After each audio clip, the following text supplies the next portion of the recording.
Hello friends, तो कैसे हैं आप लोग। Welcome to fresh pharmacy YouTube channel. तो आज के इस वीडियो लेक्चर में हम स्टार्ट करने जा रहे हैं अपना यूनिट थर्ड का फोर्थ टॉपिक, जिसका नाम है एक्सिपिएंट्स इन पेरेंटल प्रोडक्ट्स। मतलब इससे पहले हमने क्या देख लिया था, एक्सिपिएंट्स इन एरोसोल प्रोडक्ट हम अपना टॉपिक कवर कर चुके थे, वो भी फोर्थ टॉपिक था। ये फोर्थ टॉपिक का सब पार्ट है जिसका नाम है एक्सिपिएंट्स इन पेरेंटल प्रोडक्ट। इससे पहले मैं first unit, second unit, third unit के सारे टॉपिक कवर कर चुका हूं। बस ये थोड़े से थर्ड यूनिट के टॉपिक बचे हैं जो कि जल्दी कवर होने वाले हैं। इसीलिए अगर आपने अभी तक फर्स्ट सेकेंड यूनिट नहीं देखी है तो वो जरूर देख लेना, क्योंकि सारे लेक्चर, सारे टॉपिक आपस में बहुत ज्यादा कोरिलेट करते हैं। और अगर आप वो वाले लेक्चर्स देख लेते हो तो आपको यहाँ पर ज्यादा मेहनत नहीं करनी पड़ेगी, आसानी से, बिल्कुल आसान भाषा में बिल्कुल समझ में आ जाएगा।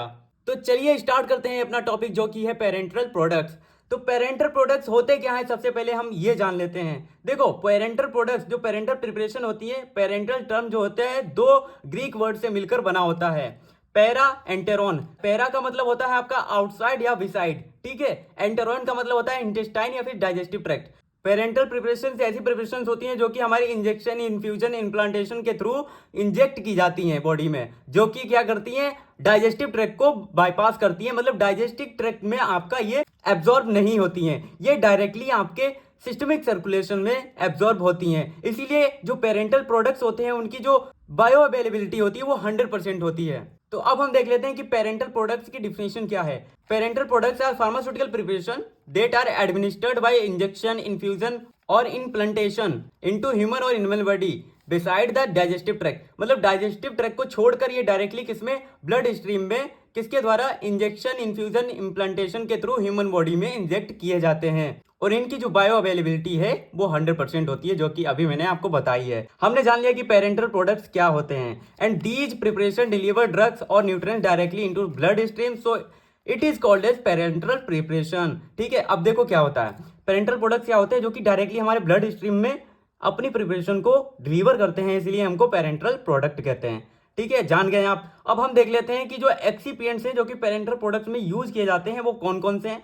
उन्हें जानने से पहले हम ये देख लेते हैं कि जो हम एक्सिपिएंट्स यूज करेंगे उनको उनको सेलेक्ट करने के लिए क्या क्या क्राइटेरिया हैं, कौन कौन सी कैरेक्टरिस्टिक्स होनी चाहिए किसी भी पेरेंटल प्रोडक्ट को बनाने के लिए एक्सिपिएंट्स में, ठीक है। तो सबसे पहले क्या देख लेते हैं कि एक्सिपिएंट्स आपका शुड बी कंपेटेबिलिटी, उसके पास अच्छी कंपेटेबिलिटी होनी चाहिए। क्या मतलब है कि जो हमारा एक्सिपिएंट्स होगा वो अदर जो एक्सिपिएंट्स है, एपीआई है, उससे अच्छे से कंपेटेबल होना चाहिए। तो compatibility should be good to maintain stability, safety and efficacy of the drug. देखो, अगर कंपेटेबिलिटी अच्छी होगी other product, sorry other excipients या एपीआई के साथ, तो इससे क्या होगा, हमारी जो ड्रग की स्टेबिलिटी है, सेफ्टी है, एफिकेसी है, वो बहुत ही अच्छी होगी। तो हमारा एक्सिपिएंट्स कंपेटेबल होना चाहिए। कोई भी एक्सिपिएंट्स हम चूज कर रहे हैं तो उसके लिए हम सबसे पहले क्या प्रॉपर्टी देखनी होगी कि वो कंपेटेबल होना चाहिए। दूसरा, वो नॉन टॉक्सिक, नॉन इरिटेटिंग होना चाहिए। मतलब वो टॉक्सिक, उसकी कोई टॉक्सिसिटी नहीं होनी चाहिए, वो अपना कोई टॉक्सिक लेवल ना दिखाए हमारी ड्रग में, ठीक है। वो नॉन इरिटेटिंग होना चाहिए।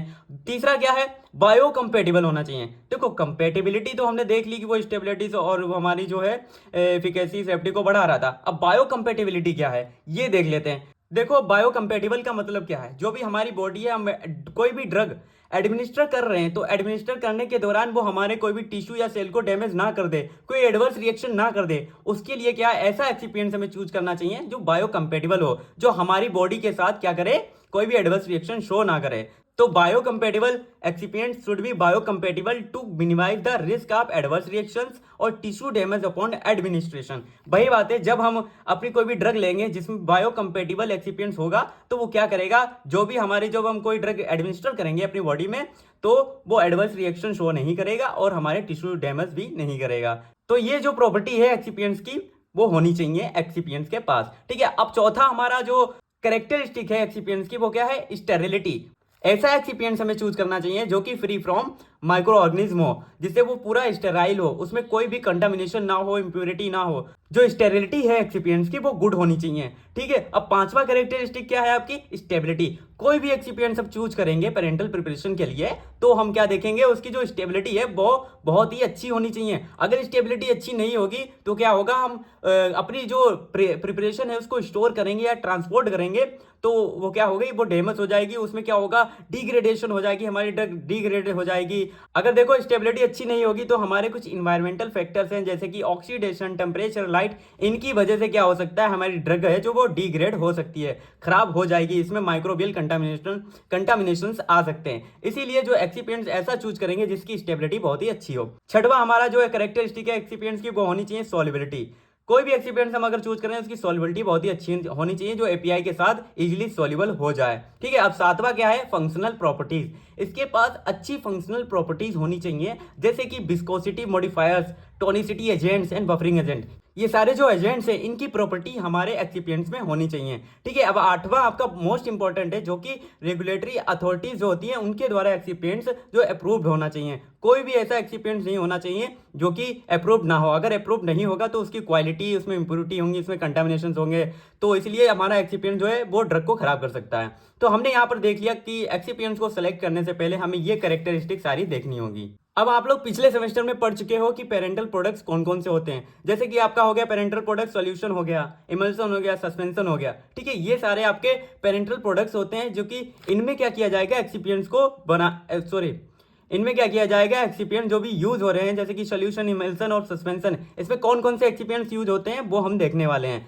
तो सबसे पहला आता है हमारा सॉल्यूशन। सॉल्यूशन में कौन कौन से एक्सिपिएंट्स यूज किए जाते हैं वो देख लेते हैं। किसी भी सॉल्यूशन को फॉर्मुलेट करने के लिए सबसे पहले हम क्या करेंगे, उसकी टोनिसिटी को एडजस्ट करेंगे। तो टोनिसिटी को एडजस्ट करने के लिए हम क्या करते हैं, टोनिसिटी एडजस्टिंग एजेंट यूज करते हैं। अब ये कैसे एजेंट्स होते हैं, these are those agents which are use to make parenteral formulation isotonic. मतलब ये एक ऐसे एजेंट्स होते हैं जो कि हमारी पेरेंटल फॉर्मुलेशन को आइसोटोनिक बनाते हैं विद द बॉडी फ्लूइड्स। मतलब जो हमारे बॉडी फ्लूइड्स का जो कंसंट्रेशन है वही पेरेंटल फॉर्मुलेशन का कंसंट्रेशन बनाया जाता है, यानी इसी को हम कहते हैं आइसोटोनिक सॉल्यूशन। ठीक है, तो these are those agent which are used to make the parenteral formulation isotonic with body fluid. ठीक है, which can avoid the damage to the cells and tissues. देखो अगर हम टोनिसिटी को एडजस्ट कर लेंगे तो क्या हो सकता है, हमारी जो सेल्स है और टिश्यू है जो डैमेज हो रहे हैं वो अवॉइड हो सकते हैं। ठीक है, तो टोनिसिटी एडजस्टिंग एजेंट बहुत ही इंपॉर्टेंट है किसी भी सोल्यूशन को बनाने के लिए। तो कौन कौन से टोनिसिटी एडजस्टिंग एजेंट्स होते हैं देख लेते हैं। डेक्सट्रोज हो गया, सोडियम क्लोराइड हो गया, potassium chloride, mannitol, glycerine, PEG, polyethylene glycol etcetera, ये जो होते हैं आपके टोनिसिटी एडजस्टिंग एजेंट की तरह सोल्यूशन किसी भी पेरेंटल फॉर्मुलेशन में यूज किए जाते हैं। अब दूसरा आपका आता है प्रिजर्वेटिव। प्रिजर्वेटिव क्या होते हैं, ये एक्सिपिएंट्स होते हैं जो कि हमारे पेरेंटल प्रिपरेशन में यूज किए जाते हैं।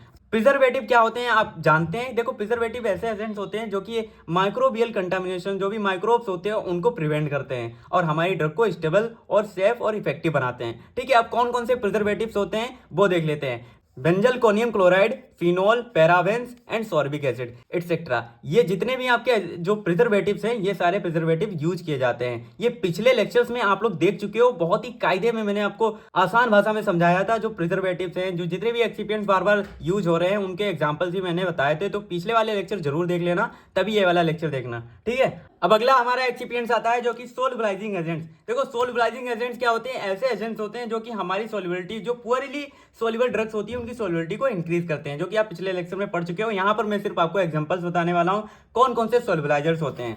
ठीक है, तो अगर आप डिटेल में पढ़ना चाहते हो तो पिछले लेक्चर देख लेना। ओके, तो यहाँ पे सर्फेक्टेंट होते हैं, कोसोल्वेंट्स होते हैं। ठीक है, जो कि हमारे सोल्युबलाइजर्स की तरह यूज होते हैं। अब कौन कौन से सर्फेक्टेंट हैं, ट्विन 80, ट्विन 20 और लेसिथिन एटसेट्रा, ये सारे जो होते हैं आपके सर्फेक्टेंट की तरह हमारे पेरेंटल प्रिपरेशन में यूज किए जाते हैं। अब अगला हमारा आता है पीएच एडजस्टर। इसके नाम से हमें पता चल रहा है क्या करेगा, हमारी पेरेंटल प्रिपरेशन में पीएच को एडजस्ट करेगा। ठीक है, तो पीएच एडजस्ट करना का मतलब होता है एसिड और बेस को ये क्या करेगा, एडजस्ट करेगा उसके लेवल को। अब कौन कौन से पीएच एडजस्टर हैं जो कि यूज किए जाते हैं, सिट्रिक एसिड हो गया, सोडियम फॉस्फेट हो गया, लैक्टिक एसिड हो गया, सोडियम लैक्टेट हो गया। ये सारे जो आपको मैं एग्जांपल बता रहा हूँ ये पिछले लेक्चर्स में बता चुका हूं। वहां पे अगर आपने पिछले वाले देख लिए तो यहां पर आपको याद करने की जरूरत नहीं पड़ेगी, इसीलिए मैं आपको बार बार ये बता रहा हूं। ठीक है, एंटीऑक्सीडेंट अगला हमारा आता है एक्सिपिएंट्स एंटीऑक्सीडेंट। एंटीऑक्सीडेंट क्या होते हैं, जो कि ऑक्सीडेंट प्रोसेस की वजह से जो हमारी ड्रग डिग्रेड हो रही थी उसको प्रिवेंट करते हैं। अब कौन कौन से होते हैं, एस्कॉर्बिक एसिड होता है, टोकोफेरॉल्स होता है, BHA होता है आपका, और सॉल्ट ऑफ SO2 जो कि सल्फर डाइऑक्साइड होता है। ठीक है, ये एंटीऑक्सीडेंट की तरह यूज किए जाते हैं। अब इमल्सन में देख लेते हैं हम कौन कौन से एक्सिपिएंट्स यूज किए जाते हैं। इमल्सन में आपके हो गए ऑयल्स, जो कि मैंने आपको नॉन आयनिक सर्फेक्टेंट जो भी मैंने आपको पढ़ाया था उसमें मैंने आपको पूरा क्लियर किया था, जो कि सॉल्वेंट सोल्युबलाइजर्स वाले लेक्चर है, वहां पे आपको बीच में दिख जाएगा कौन कौन से ऑयल्स यूज होते हैं। अब यहाँ पर आप देख सकते हो सॉल्वेंट और सोल्युबलाइजर्स वाले लेक्चर में यहाँ पर इतने सारे ऑयल्स लिखे हैं, यहाँ पर आप देख सकते हो ये आपके ऑयल्स जो हैं इमल्सन में यूज किए जाते हैं एज ए एक्सिपिएंट्स। अगला आपका आता है इमल्सीफायर्स। इमल्सीफायर्स क्या होते हैं? ऐसे एजेंट्स होते हैं जो कि हमारे इमल्सन में यूज किए जाते हैं। ये भी मैंने आपको इमल्सीफाइंग एजेंट जो टॉपिक था उसमें आपको बिल्कुल क्लियर कर दिया था कौन कौन से इमल्सीफाइंग एजेंट्स होते हैं जो कि इमल्सन में यूज किए जाते हैं। वो मैंने आपको बता दिया था, वो पिछला लेक्चर देख लेना जिसमें क्या है इमल्सीफाइंग एजेंट वो टॉपिक होगा, वो सर्च कर लेना, वो मिल जाएगा, या तो हमारी प्लेलिस्ट में जाके आप चेक कर लेना।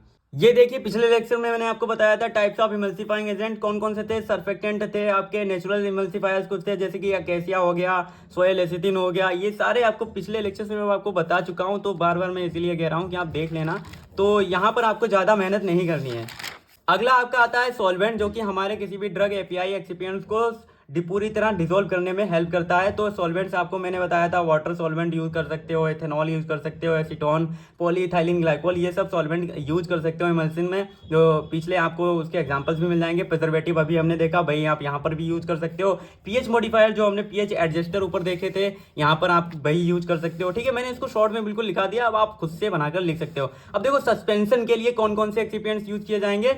फ्लोकुलेटिंग एजेंट्स। देखो फ्लोकुलेटिंग एजेंट्स ऐसे एजेंट्स होते हैं जो कि हमारे सस्पेंशन में यूज किए जाते हैं, और ये क्या करते हैं हमारे फ्लोक्स का फॉर्मुलेशन करते हैं। अब फ्लोक्स क्या होते हैं? देखो कोई भी सॉलिड पार्टिकल्स होते हैं, छोटे छोटे सॉलिड पार्टिकल हमारे सोल्यूशन में क्या करते हैं, वो डिस्पर्स होते हैं। डिस्पर्स होने के बाद क्या करते हैं, वो एक क्लस्टर फॉर्म बना लेते हैं। क्लस्टर बनाने के बाद वो उसे जो क्लस्टर बनता है उसे हम फ्लोक्स कहते हैं। तो फ्लोक्स का फॉर्मेशन करने के लिए क्या किया जाता है, फ्लोकुलेटिंग एजेंट्स का यूज किया जाता है, जो कि हमारे अनवांटेड जो सॉलिड पार्टिकल्स हैं उनको निकालने का काम करता है सस्पेंशन में। ठीक है, अब कौन कौन से फ्लोकुलेटिंग एजेंट्स हैं जो कि यूज किए जाते हैं सस्पेंशन में?